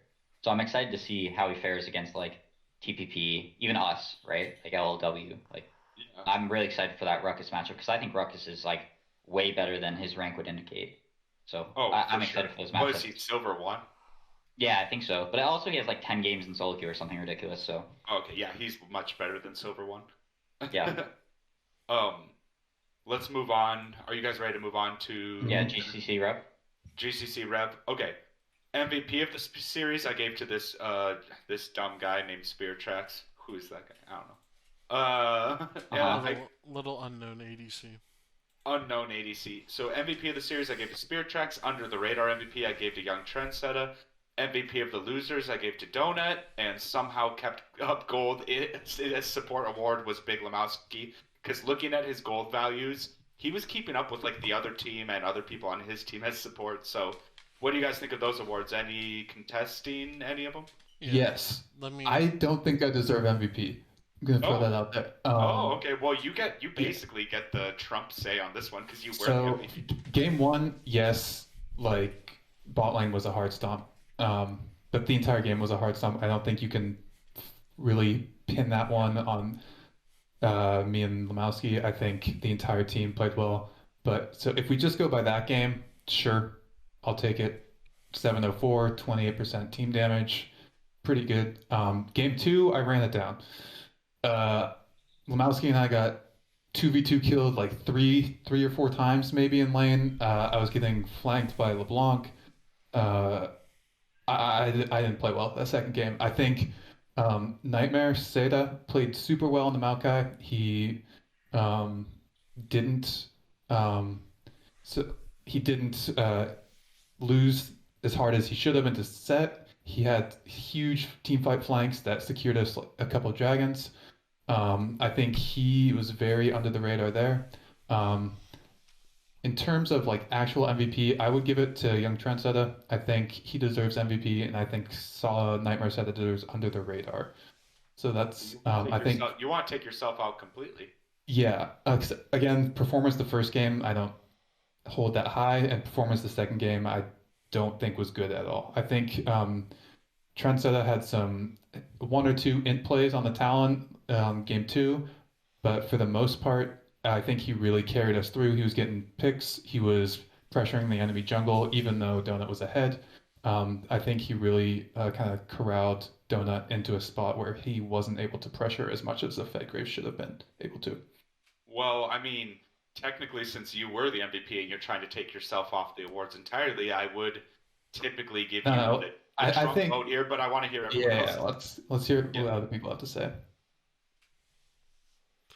Do you guys agree with? I mean, I can't really disagree with you as I wasn't playing the games. From outward appearance, uh, I don't know if I would change. I wouldn't change anything. I think the MVP is deserved, and the under the radar is deserved. Um, but I can't disagree with you honestly. I wasn't in comms. I wasn't in the games. Like there's a different No, feeling but in the there is. games. I think in terms of MVP, I feel like because I have my own opinion on like view of this because I was in the game, right? But Yeah. like that, five people were in our game, so like we can have our own, but like really the other people don't really see that, so it's kind of hard to like take that opinion. Yeah, and So I and the think reason I would my argue against your point yeah. is just because I would have expected young Trent to play Mhm. how he did. I think he's the best jungler in the league, right? Mhm. Like him and Soko are, I think, the top two by far, right? So I would have expected him to perform at the level he did. And the fact that your damage percentage was just like absurd both games is the sole reason that I wouldn't change things. All right. Yeah. So I think my opinion should be actually taken a bit less, like, No, I disagree. yeah. No. Well, it's because my thing is like I have like I'm pretty self-critical in that second game, and so like I miss a lot of things. I think I missed a lot of things that maybe I was doing well, but like so I actually take your guys' opinion on this higher. So I think in terms of who decide or like the awards, I think it's less about what I think and more about what you guys think. That's just how I see it. Oh, Because like I'm in the game, okay. so I can't really be objective about it in that way. Well, you guys are giving your thoughts. I'm gonna go to the bathroom. It'll only take 5 seconds. Okay, Keep going. Nitro, what do you think? Honestly, I think the awards stay the same. I honestly agree that the awards stay the same. Yeah, you feel as if you're, being humble about it and all that, and feel like you don't deserve it, even though you lost 2v2 bot lane. The fact that you still came back and did the most damage on your team while being down, while losing constant 2v2 fights, is also just you playing better than Taco That's true. Ziggs. And this is no flame against Taco because I know Taco doesn't play that role. But the fact that you came back and still did the most damage on your team while constantly losing 2v2 fights to the Ziggs Leona is still impressive. And it's just why Mhm. we agree that you should have that. All right. Yeah, I Yeah, that mean, was a good way to sum it I up. agree with those points. I agree with those points. Yeah. All right. So Mikey's gone. So if we Yeah. all agree on this, I guess loser donut. We'll keep him the same. Yeah. Yeah. I'll say to him, he got very good scores both games. He was 3-3 in the first game, which isn't My bad. amazing, but compared to the rest of his team, was very good. In the second game, he was 8-2. Um, the only thing I said about that is first game he had 19% damage, second game 22%. Specifically focusing on the second game, while he did play well, um, I would again, he needed to exert a lot more pressure. He had a quarter of the team's gold and a fifth of the team's damage on a hard scaling champion in a late game scenario. So that's my one criticism there. But I do agree that he is their MVP. I agree with what you're saying. I think the only other person I would put up for contention is Dr. Aluro, but I think game two specifically was really in his hands a lot because he did get an absurd lead mid. Like he had like what, 4 solo kills or something? But Something it like did that, seem yeah. like it seemed like he was really hesitant to move and affect other lanes. So Like I feel like he had the opportunity to like I wanted to defend my donut pick here. Obviously, Dr. Arula was the best player of the second game. The reason I will defend my donut pick is because Donut was at the very least the second best player that game, and in the first game he was by far the best player on his team. So it was kind of like an average. Like I basically averaged out both games. Now game one was basically a null game. I get it because it ended so quickly, but I basically averaged the two games and was like, well, we have the best player this game and the second best player this game, by far I, making I, the. I agree. Yeah. that's So that's that a fair analysis. Mikey yeah. defending didn't a point watch that game nobody one. challenged. Sorry, well, I didn't watch game came one. from the bathroom. I just came from the bathroom and heard you guys talking about the MVP of the losers. I just Of course. I didn't watch game one, but like just based on like the damage share and um the kill participation, like Doctor seemed like he did more work than anyone else. But The I didn't see the damage. game. So Yeah, the way like that I saw the first game, it's a 20-minute game. You're a Malzahar into a that's fair. That's fair. Diana. You're gonna. It's like when you're playing I didn't even know Ezreal. if it was 20 minutes. Yeah, I or didn't know it was that Teemo. short. Yeah, Yeah. Ezreal. Like I you're wouldn't you're look just gonna get damage. Like Yeah, of course. the first game, he just poked a lot. He just That's fair. got a lot of damage. Yeah, I won't argue that. Like I yeah. didn't watch game one, so I just based it off of the fact that of KP and damage share. But Yeah. Yeah. I think we can move past that now. Then. Yeah. So, well, were we gonna switch MVP or under the radar No. MVP? Or... No. We voted on it. We decided no. Okay. And then obviously the fourth award that I added, you can't really argue about because it was hand knit for Big Lebowski. Yeah, I can't argue that one. I literally like handmade that award for him. I was surprised. I think he was beating. I think that first game he was beating some of the people on the other team in gold. But, Yeah, wouldn't surprise me. Yeah. Okay. Anyway, last one. series. I feel like me and Storm can't really talk about this because we were in it. Oh, so well, you could talk about it. It's just maybe you guys don't get a vote. Yeah. I like that. I think if you're in the game, you can make the case of why you should change, but your vote is null. Yeah. So obviously, let me name them all off, and then we can make our points. MVP of the series, I gave to Stormblade. Under the radar MVP, I hate to do this, but I gave it to 2 players. I usually try not to do this, but it was hard not to.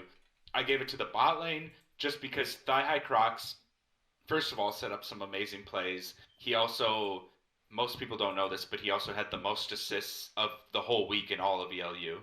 Twitter, it's on there. Oh yeah, it's on the Twitter. Yeah, By one. And then Nitrodax obviously went off. He got a pentakill. He had some really good wombo combos. He just did really well. I had to give it to both of them. But so I'm kind of a fence sitter by giving it to both. But I think it was necessary in this case. MVP of the losers, I gave to Neffel. He kind of won lane pretty much every game. Yeah, those were good Clegg games. Yeah, he did very well. Game 2, he was basically the solid rock on his team. Kind of, one would even say carrying if you were to go that far.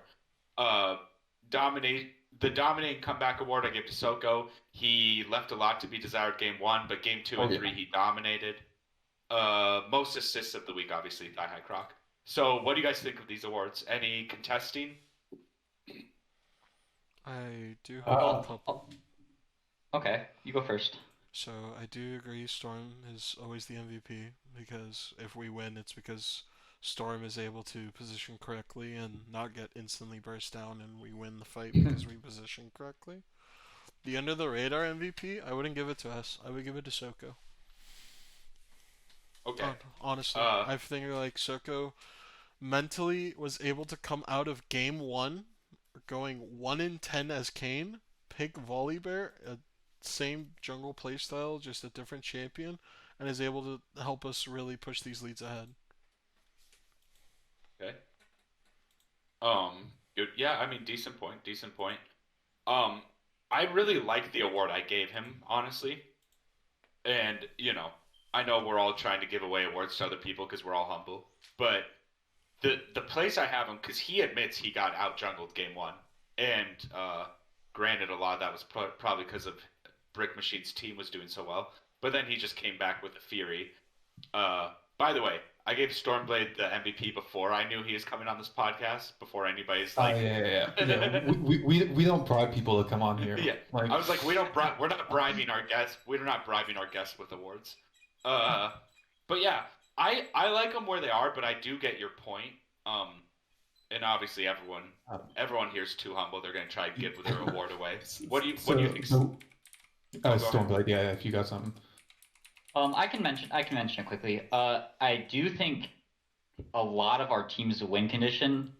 I do agree with the under the radar completely. I think that game 1 was pretty tragic for bot lane, but I think games 2 and 3 were like, especially game 3, I thought was phenomenal from our bot lane. I think Soko is always my rock, right? Like I think I lean on Soko a lot to like put me in positions where we can, like Soko and I are like, we play in tandem. Like we are constantly helping each other out, and it allows us to like create a lot of pressure. So I think he's a really consistent rock for me. But like Thigh High in game 3 was all over the place. Or was it game 2? Was he route game 2 or 3? I think he was route game 2, right? And then Alistair game 3. Okay, the early game of game 2 was completely won by Thigh High, right? Like he made like 3 roams that just like made the game impossible for Brick Machine and Mike, right? Like he Yep. just shut down two positions completely by himself in the first like 10 minutes, right? And I think game three he did his job. I think Nitro was the MVP of game three, right? Like Yeah, I think that's undeniable. Like he yeah. just went Yeah. crazy. So So I would I keep agree. everything the same way. Yeah, I agree with. I think we should keep it the same. I agree with mid Stormblade being MVP, highest damage numbers in every game. My argument for the bot lane is that we kind of talked about how we think that the TPP bot lane should be doing more. I think we can all agree on that. But also, I feel like in these last two games, um, they were just outplayed in lane and I think in rotations. I think scaling got outplayed game three and game two by the Realms. Um, so that I just think the bot lane in a lane where they like player wise, most people think they should lose, but they didn't. Um, I feel like just the roaming was a lot better, and I feel like the rail neutralized was pretty neutralized by the Alistair game three. Yeah. Awesome. So I I guess we'll will just. change. Oh, go ahead. I do have a thing to say. I do think ISO should be MVP of the losers because of ISO they won game one so convincingly. And I would also it's really hard for me to give MVP of the losers here, actually. Because I think My the only yeah, person I do agree Neffel did the best game three, and I feel as if Scaling didn't have 8 deaths, I would also give him the MVP of the losers because Scaling as a player is just really good. the I way I look at it is when you're winning, it's super easy to do well, but when you're losing, it's not. And while Isa played super well when he was winning, he played pretty well the second game, but I think the second and third game, the reason the win condition was completely Neffel. Like he once he got to late game, the Caitlyn or the Victor and the Zaya was their carries, but I think Neffel bridged them to that and helped lead the comeback. Um, that's kind of how I see that. Um, Yeah. Oh, go I ahead. would agree for the most part. I think Ruckus was put into like some pretty awkward positions by us because we tend to like give him shit matchups and then leave him weak side. Uh, so like yeah, he did lose both the Kled matchups, but I don't necessarily agree with Neffel's MVP. I think game one was solely won by scaling, actually, rather than ISO, because I think that scaling's flank Yeah, at for sure. like what was it, 11 minutes or 12 minutes? I don't remember. It was the first like major team fight we had where he Yeah, it like was hex interesting. flashed the wall It was and 15 minutes nobody inject. noticed it. Yeah, he Mm. literally won the game there at that play, Yeah, yeah, like solo, agreed. right? So if we're Um, so I agree. If we're doing game one MVP, it's for sure Scalene. yeah, But and I think games two and three, the issue is like because of the fact that we're able to like get so much tempo from mid jungle, it makes bot like really hard to play. So I do think that Neffel did play games two and three better, right? So overall, giving him he played MVP is better. fair. Is fair. He played better when his team was behind. Whereas like Scaling and ISO did amazing, but they mainly did amazing when their team was ahead, which is the nature of bot lane. But I That's think fair. It's the fair. first game, Scalene played super well in that fight when they were even, and then after, like he won the game, like you said. So I think Hmm. we just look at game one, it's Scalene 100%. But I feel like game two and three, he fell off. Um, and I think Neffel really stepped up. yeah, okay. um, that's my case for Neffel. I think he won lane all three games. He did well when their team was losing or winning. Uh, but yeah, of course, we all know Scalene was the MVP of game one. It was like so undeniable. Uh, when like people can go back and watch that clip. It's in clips for kernels. Mhm. It was insane. Um, Yeah. All right. So let's move on to power rankings. Yes. Mikey has stated his power rankings, and I think we pretty much all agree with them. yeah, I will read them out. warranty AD. Oh, go ahead. Yeah. I will read them out. First place, he has LLW, which beat TPP. So LLW 1, TPP 2, GCA 3. I think that that's perfectly okay with the way that they played. I I'm think. gonna input here. So I had GCA number one last week at the very beginning. I'm gonna keep him there just to be a little Oh. contrary, Oh, okay. because I want to be able to say I told you so when I am inevitably right. Um, but Okay. I mean, realistically, like I didn't really watch. Like I wasn't super involved last season, so I didn't really see that much of them play. And because they're both the same teams, and I had them in this that's as last season. Uh, shoot. Basically, so I had them GCA number one last week. They won pretty convincingly, so I'm going to keep them there. I do think LLW, due to my lack of information, could easily be number one, but I'm just going to keep it. I haven't seen enough to really move them down. So that's my little pitch. Um, Other than that, yours looks the Other than same. that, yeah. Um, for the rest of it, the only thing I'd change is I'd move Rev up to 8. But I do Okay. agree with your analysis All right. earlier. Oh, okay. So we Yeah. have GCA 3, GCC 4. New York Mutant jumps 3 spots into 5th, which I agree with. I hard agree with.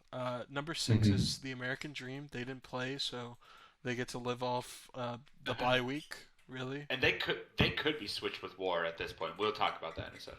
Number 7 is War, of course. Number 8 is TKK. I don't think they'll stay there permanently. I think they can easily bounce back and go up. And number 9 is Rev, and I don't think they'll stay there permanently either. Yeah. So So, go ahead. for me, I think that it's I did mine in tiers, right?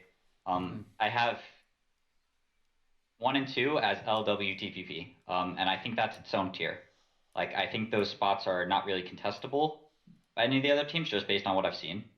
I think they're like the S tier teams of the league, right? I'm fairly convinced that in most matchups they will 3-0, except for each other. I think that GCC and GCA are in the next tier down as GCA 3 and GCC 4. I think they're basically confirmed for those 2 spots, in my opinion. I think New York Mutants and War are the next tier under that at 5 and 6. And I don't think Tad should be moved up above War just because of War's game, because Tad didn't play. I think that what's the schedule like for Tad actually? Who does Tad go against? Tad plays against They War, so are, I guess we'll find out this yeah, week. yeah, we'll Which find is out. Yeah, which is on funny enough. Sunday. But like you guys both said, I don't think TKK and I don't think Rev will stay where they are. But I don't see either of these. Okay, the way I'll phrase it is I don't see TKK or Rev beating New York Mutants, right? I agree. I think like 5 is like the barrier, right? I don't think Hmm. either of them beat New York Mutants. Like they looked incredible in their series, right? Yeah, I think War will beat TAD, and then I don't think Rev beats War or TAD, right? So it's like TKK and Rev are like 8-9 for me, and they both can't move up, in my opinion, anywhere above 5 for sure. But I also don't think they're gonna beat War or Tad, right? yeah. I say Rev is a 7 seed max. TKK maybe hit 6.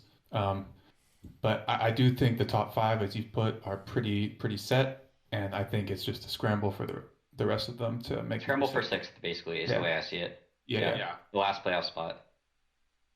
So if we were to do an average of all of our power rankings, it looks similar to the one I have here. The only I think contest. yours is pretty accurate. My meme pick is a little Yeah, no, just that's all right. just out Hey, there. Yeah, hey, you know what? Next week GCA could be ranked number 1, like if they yeah, yeah, 3-0 yeah. LLW.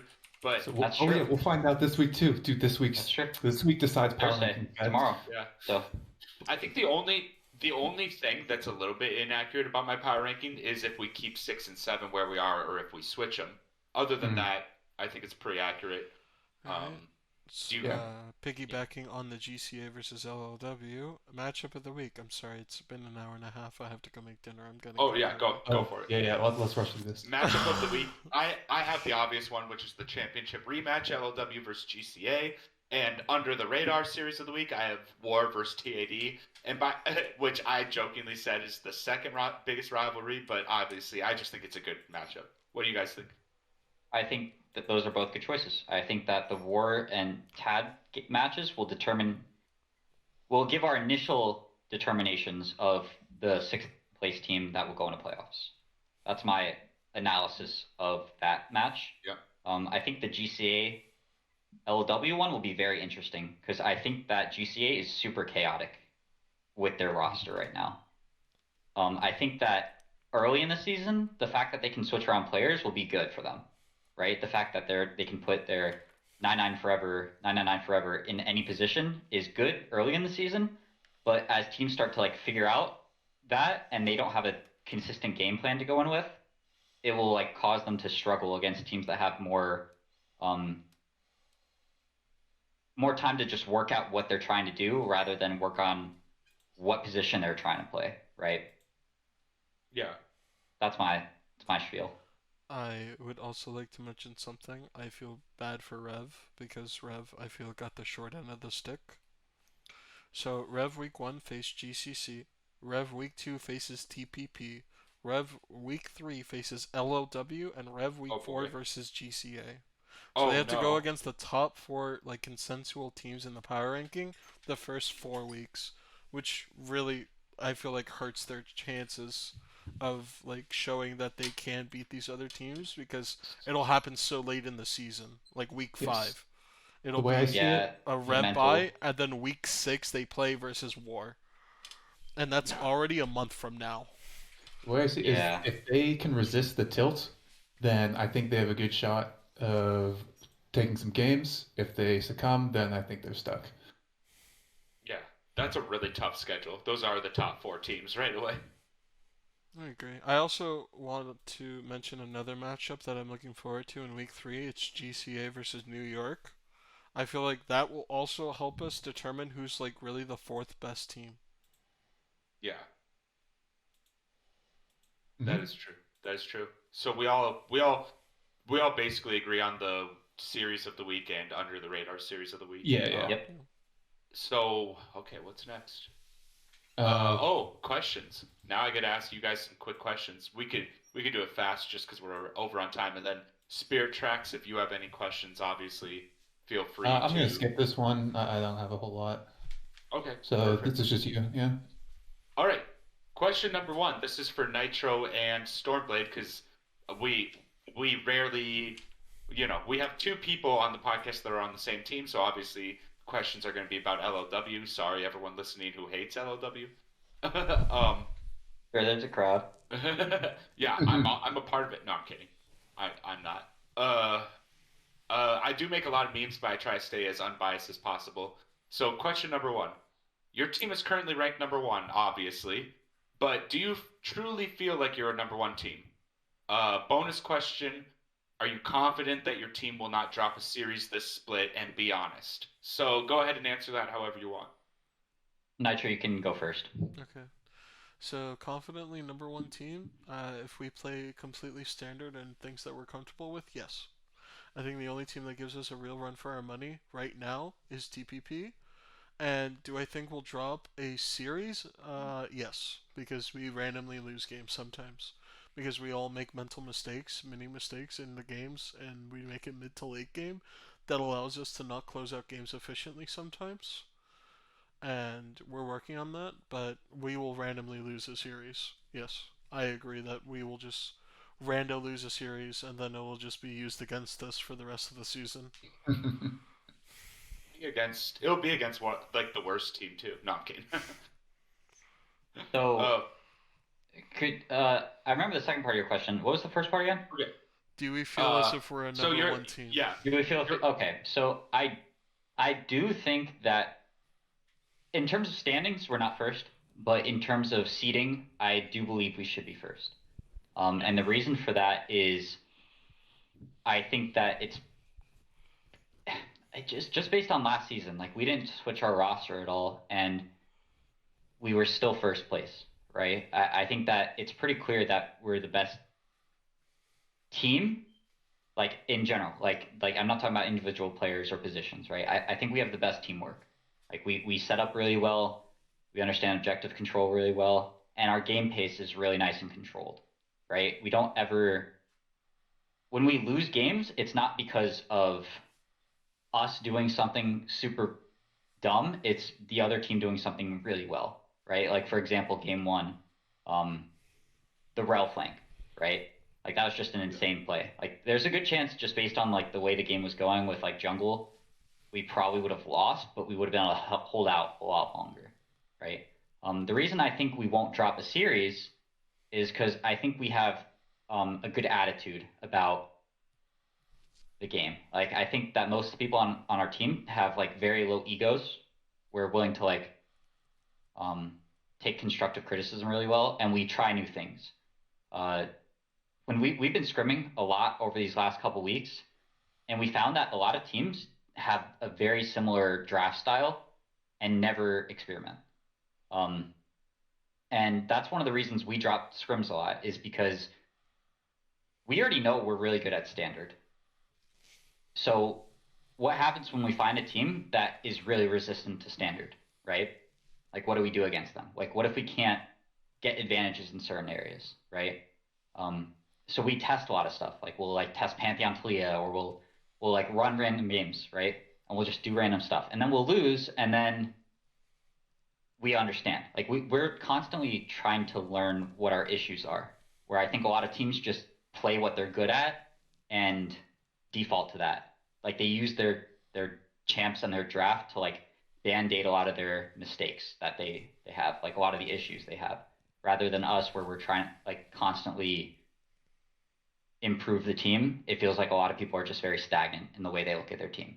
So that's why I think we actually won't drop a series. Okay, so you think you probably won't drop a series, and you do feel like you are the number one team. Gotcha. I do think so. Unless another team makes a dramatic change to their game plan or their play style, I'm pretty convinced that we won't drop a series. I think TPP is the only one who can contest us, and maybe they GCC, seem unwilling. You know, GCA.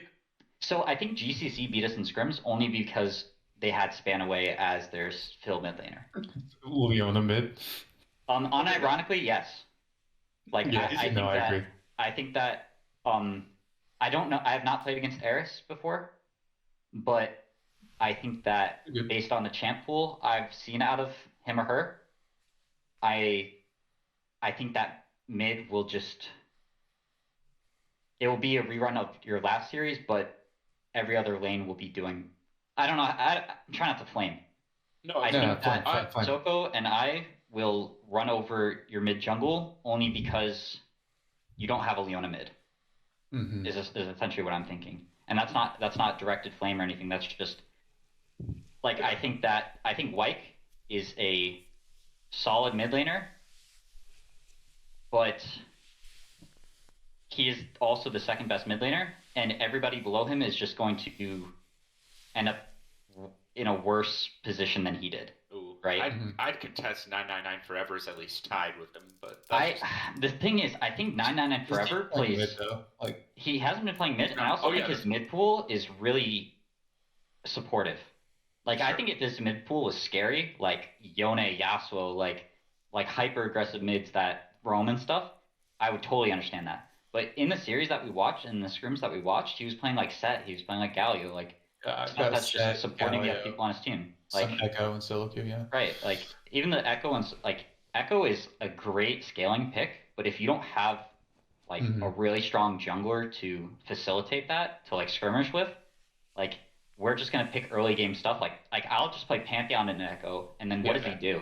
He just gets out roamed. He just gets out laned. Like he doesn't actually get to impact the map until like 25 minutes, and then by that time, I've killed both the side lanes 3 times. Like it's just, I feel like the only person in this league who is able to consistently neutralize lane against me is Wyke, and every other, actually Spanaway was able to also on the Leona pick. I'll concede that. But we're gonna be banning Leona next time we face him. So for sure. Yeah. Let's move on to question 2, just because we're. Yeah. Sorry. No, you're fine. No, I love it. I love it. Question 2. without giving too much strategy away, what would you say your win cons are as a team in a nutshell? You can be as specific or as vague or general as you want. So go Stormblade for winning. it. What'd you say? Stormblade winning. That's it's Okay, pretty. I think It's pretty that's too easy. specific. I think the best way to encapsulate it is to say I think just team fighting. Like I think that because we have constantly VOD reviewed our games and talked about how to set up around objectives, there's very few teams that can contest us when it comes to a 5v5. Like if we play scaling and standard against any team, I don't think they will ever beat us. Now, we're not going to play scaling every single game because I think that our mid jungle is the best in the league. And we're going to play hyper aggressive things that will just run over the game in 15 minutes. That is not not toxic. That's not a flame. That's just going to be our game plan, right? We're not going to default to standard until game 2 if we lose game 1, right? Yeah. We're going to try to end games as fast as possible because I think that gives the mental edge for the rest of the series. So you're going to lose game 1. No, I'm just kidding. We're going to do our yes. We might lose game 1, but we're always going to win game 2 and 3. Yeah, bring it back. LWW. LWW. Funny. I liked that meme, the LWW. Thanks. I actually almost fucked it up because I was looking at our. I saw LWW and I was like, I figured out why we always lose our first game. But then I was like, oh wait, that acronym doesn't fit. So I had to delete the message. I'm glad nobody saw it and called me out. I did, but we'll move on. Third question out of 4. I only have 4 questions. Okay. Do you like team rivalries and the eyeballs it brings to the match? It kind of in a certain way it ups the eyeballs, it ups kind of the ratings of that match, if you will. Rivalries could be a good thing, or could it possibly lead to unnecessary toxicity and it's something you could do without? So I feel as if the rivalry is like we established beforehand that it's just pure banter, I'm perfectly okay with it. Like, sure, discussing it like after the series, whatever, it's pure banter, like GG's and all that, and like a little bit later on, like the next day, then it's like still going. Like, as long as we know it's purely banter, I'm going to be perfectly okay with it. I do think that it could lead to some teams taking it as toxic, and then that leading down a worse path where it's going to probably end up in a situation where players can come to genuinely hate each other, and Mikey will eat all that up and perpetuate the drama. But I don't like toxicity, but I like some drama.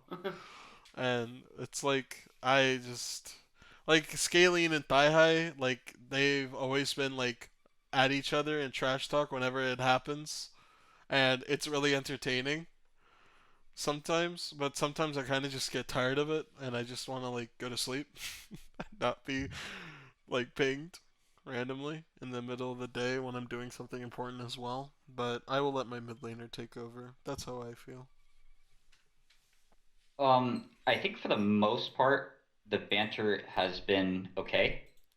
I think that sometimes it kind of gets dull, though. I think a lot of people say the same things, and I think that specifically in this league, where there is such a wide berth of people at different ranks, I think sometimes we just need to be more cognizant of not using rank as an identifier of a person. Yeah. Because I understand,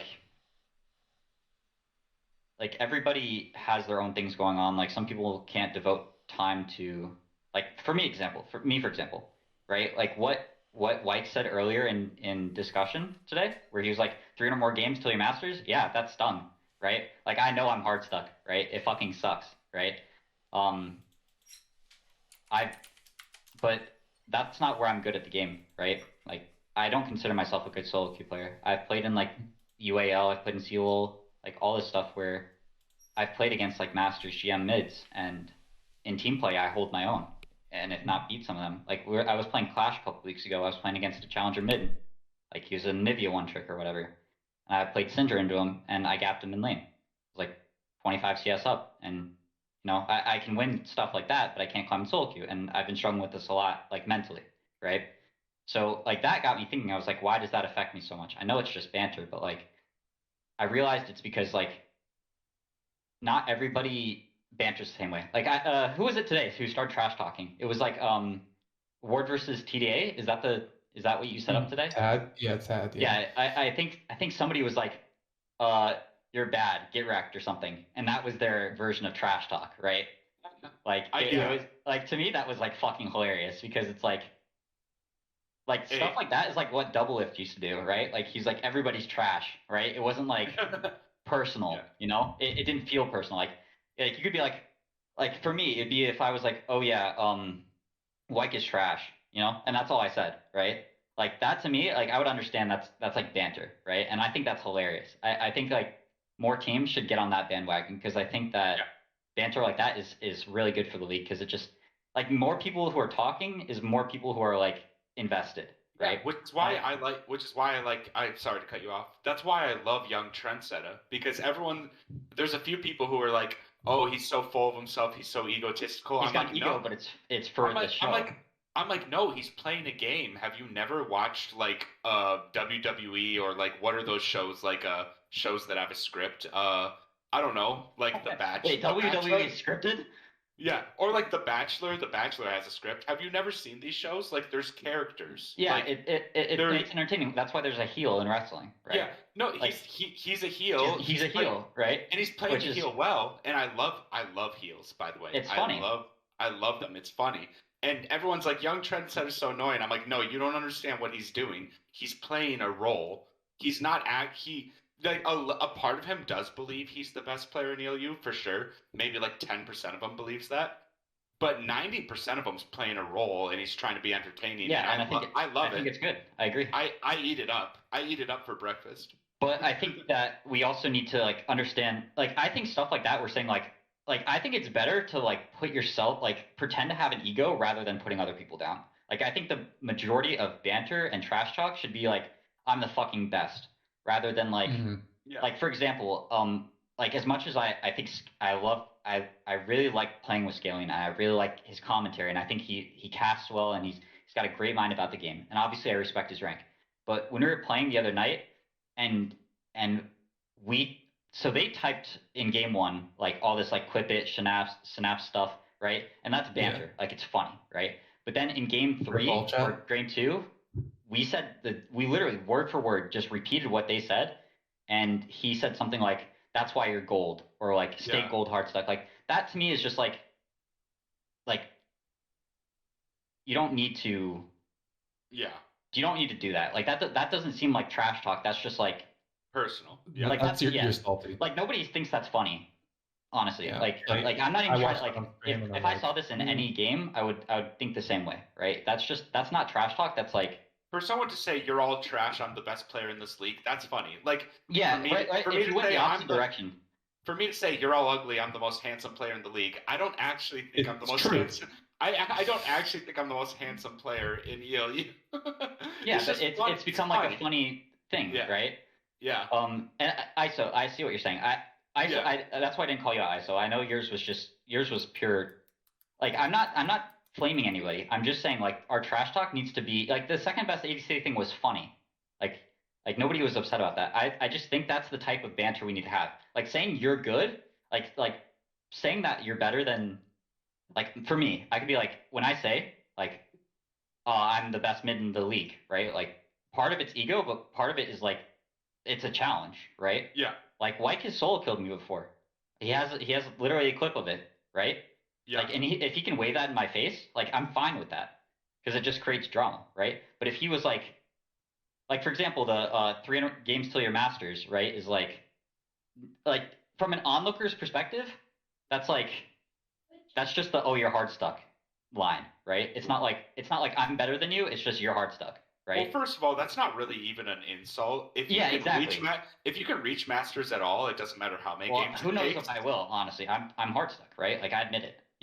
No, but that's fine. But what I'm saying is, if you reach masters at all, I don't care if it took you 3,000 games. That's a respect thing, and I don't know why that's an insult. Like people are like, but it took you this many games. I'm like, dude, they're in masters. Like, come on.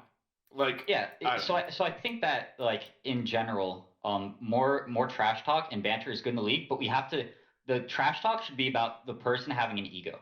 Like I think big personalities are the way that trash talk is productive because not it will make people annoyed, but it will get them invested, right? Like that's the way we should be. Like for me, I'll say stuff in like for example, what I said in trash talk today, LLW more like LWW because we always win game 2 and 3. Like That's funny.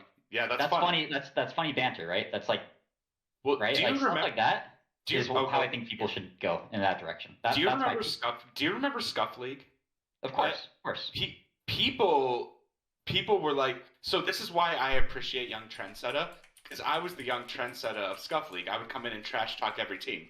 Every team we played, I was the heel. I was like, we're gonna destroy Texas. They're not even on our level. And I would go on cast and I would like make a drawing of Texas and then I would crumple it up and eat it, you know? And Yeah, then stuff like and that. then I did the film of Iowa where I ran over we painted Iowa on a thing of corn and I ran over it with a lawnmower. You know, like there's a way to play a heel. You know, that's fun. There's a way to trash talk that's funny, and there's a Yeah, good of way to course. play a heel. Oh my god, I'm remembering the Iowa. Yeah, all the stuff about corn in Iowa, yeah, that shit's hilarious. Yeah, there's a Oh, good Funny way way to to play like heel. the character, right? I was actually by Joseph. I was actually called the heel of Scuff League, and that's why when people are like, "Dude, I'm so annoyed at how cocky Young Trendset is," I'm like, "He's a heel, dude. Let him play his part. It's funny." Of course. A lot of people hated me in Scuff League, and I'm like, "Dude, I eat it up. It's just banter. I eat it up." Yeah. Alright, Spirit, what did you have to say? Yeah, so the one thing I'll say about like kind of to summarize, it's like when you get into a solo queue lobby and some guys typing at you just like dodge, this guy's a 48% win rate with like 400 games, like not that's like you look at that guy and you're just like, really? Like are you really contributing to the society right now? Like so my thing about this, like, don't be that guy. Don't be the guy that like puts people down based on how they play. Don't be the guy that is just like, yeah, like that's it. Like, don't put other people down. Like, don't be personal. Don't be like, because we trash talk is fun. Like we've been like that's what we're saying. Like, if you trash talk well, it's a good time. It builds community. It sets up rivalries, and everyone loves those. But if you're attacking people based on rank, based on like games, based on champion, like any of that, just like what are you doing? What are you contributing?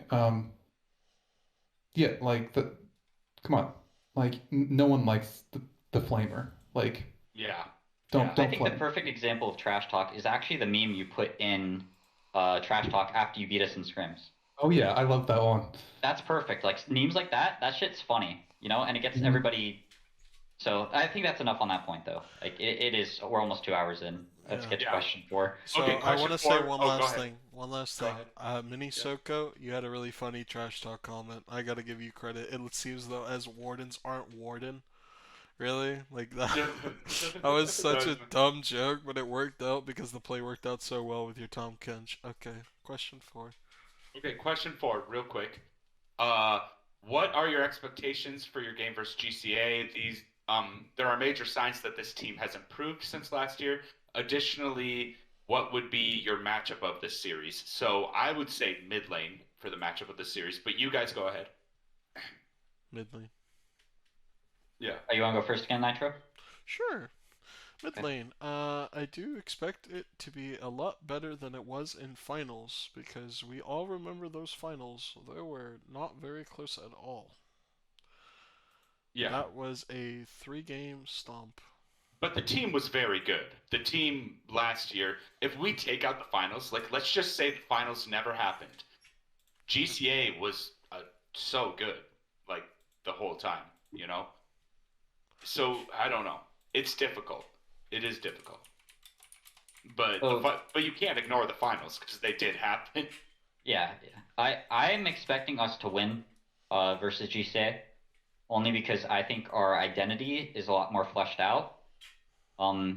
and we have like a lot of stuff that we can pull out that people won't expect. Because we've played one series, and all we did in that series was play standard. We haven't shown any of our other hands because we know standard is what we needed to beat TPP, right? Yeah. I think that 99 Forever should play mid in this series, or he should play bot. One of those two.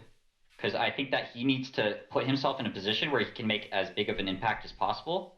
And I think he needs to make that impact. Because if he doesn't, I think that Soko and I will run the game over. I think Soko is a cracked player.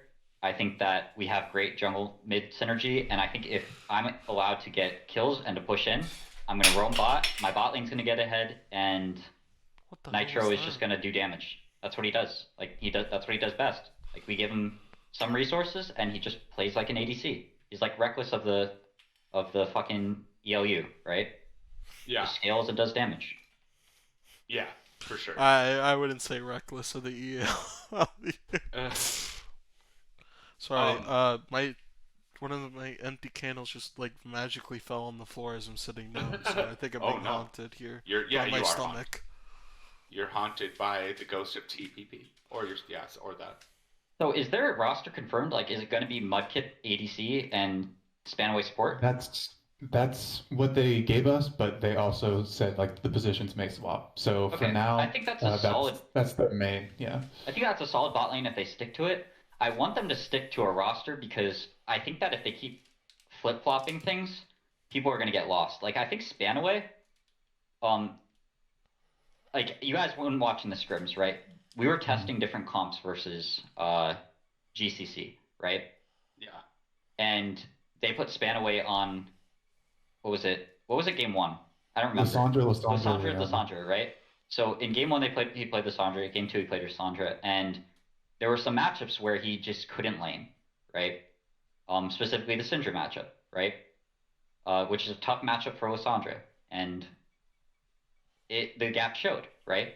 And I think that he can learn mid if he sticks to it, but he has to dedicate himself to it. If he's not, and they keep like flip-flopping things around, he's never gonna learn it's just gonna be two people half-assing a lane, right?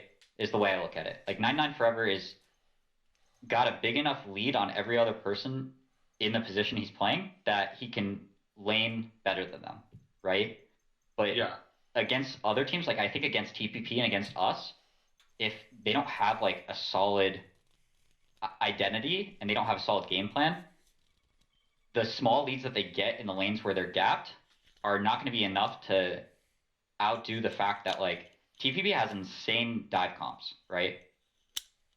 Like if 99 Forever is the only one on the team who gets a lead and they're just permanent diving him, the rest of the team falls apart, right? Yeah. And I think against us, if they don't get in the same lead on someone, then Nitrodax and I are just going to sit in the back line and kill the rest of the team before he can make an impact. So it's like, so I think they really need to stick to one roster and find out what works for that roster best, or they're just going to get lost by like week 3. They're just going to get solved by week 3, and everybody's going to know how to beat them. Yeah. I could definitely see your points. I don't know if I agree with all of them, but I agree that we will definitely know a lot more. I have big hopes for them though. I really do. I do too. I really want another team. Like, I think playing against TPP is so enjoyable and it's so fun to watch because their games are close. And I want other teams to contest TPP and us because it just makes the league more entertaining for everyone.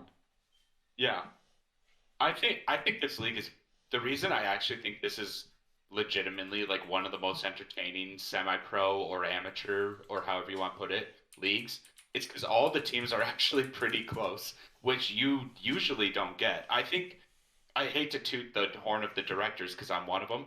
I think we actually did a really good job of making sure every team was really like kind of on par, and we had to put a lot of like game theory into the draft and stuff.